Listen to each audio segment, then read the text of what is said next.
Hi guys, it's Frankie for Easy Tech Ninja. Today I'm going to talk about the brand new Kaby Lake Pentium processor that came out. This is a pretty unique processor. It's an LG 1151 socket processor. It's the 7th generation Kaby Lake processor. They work with a lot of the 100 series boards with a BIOS update.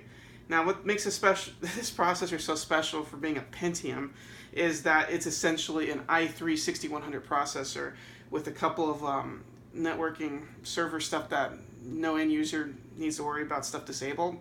But you have the first budget Pentium CPU with 4 threads, 2 cores and 4 threads with hyper-threading enabled. So you're going to get some great wicked performance for about $59 to $69, depending on where you purchase this at.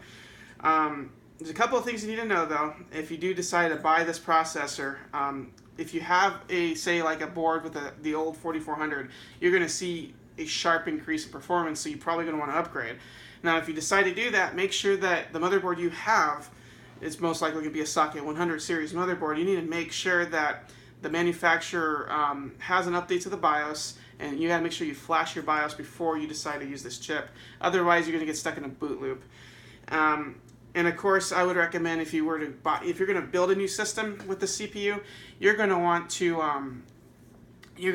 definitely get a 200 series motherboard, because not all the manufacturers have updated their 100 series motherboards to support Kaby Lake yet. And even if the product page says it supports it, it doesn't mean that it supports it out of the box. So you're going to get stuck with, a boot loop, essentially, brand new from Newegg, and then if you order from Newegg, for example, you don't want to get stuck in that. So if you buy this processor, make sure your BIOS is flashed if you have a motherboard you're going to use, or buy a 200 series motherboard to be safe. But this performance is amazing. i3 performance, for $58 to $68, depending on where you get it, you can't beat it. So highly recommended.